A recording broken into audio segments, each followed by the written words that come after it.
everyone, my name is Autumn Craig, and I'm the creator of LoveMyScrapbookingIdeas.com and the author of Entitled Scrapbooking, a resource for page title ideas, and Scrap in a Snap, which is all about scrapbooking organization. And today I'm here with you to share scrapbooking ideas that can be done in 15 minutes or less. So thanks for joining into this new series, and I hope you enjoy it. Hi there, and thanks for joining us for another installment of 15 minutes or less.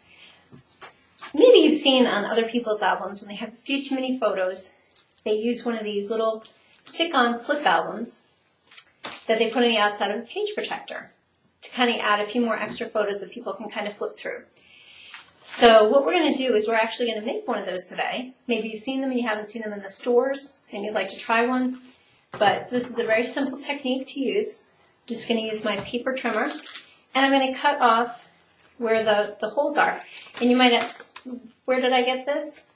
This was from one of those slip-in photo albums. So as I've been scrapbooking, I take my photos out of these albums, and I have plenty of these laying around the house. If you don't have one, they're really simple and easy to find in almost any, Walmart, Target, these slip-in page albums. So they're easy to find, they're inexpensive, and you can do a lot of cool things with them. I'm going to flip my cutter around. And all I'm doing is trimming off the holes because we don't want that to show on our layout. And the next thing I'm going to do is actually cut down the center of this.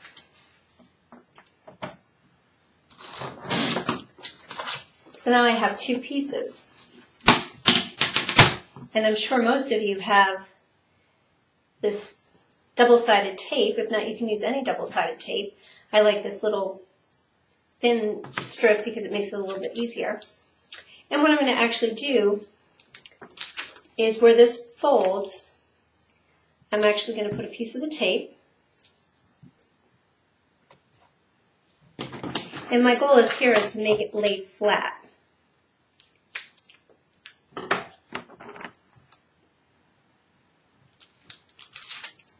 So I simply peel that off. And now I peel that down. And when I glue this onto the page, that will remain flat. And I'm going to take this side, and I'm actually going to glue it down to the other side. Basically, what I'm doing is hiding the edges that I just cut, because we want them to be underneath where they're not going to show.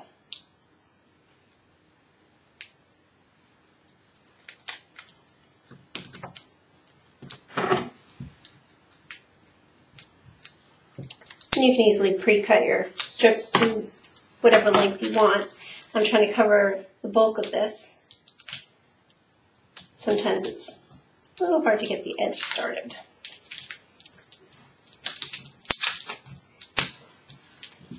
Now what I've created is this is all attached, and somebody could flip up these pages to see 4 more photos. And what I'm going to do now is actually adhere it right down to my page protector. So if you had an album with a page where you just leave a spot, say like a 4x6, whatever size this ends up being, maybe a little bit bigger than 4x6, you can actually take that and have a whole bunch of pictures on the outside. You can certainly do this with, a couple of different pages to make this, instead of just one size, you could put, 8 or 10 photos in it. So I'm just going to glue this to a blank page protector so you can get an idea of what it would look like. And these are just from the cut edge. You can remove those. So all you'd have is you'd have your layout inside the folder. You'd have a space on the layout where you want to display these, and you put them on the outside so people don't have to pull your page out to actually view the pictures. So they can flip this up and up again, and you can put some sort of decorative ribbon or something here to cover that if you want. And that's basically it. Hopefully you can get some use out of this. I know that you can find these in the stores, but they're not always easy to get. And it's quite simple, as you can see, to make one for yourself. So again, thank you for joining in.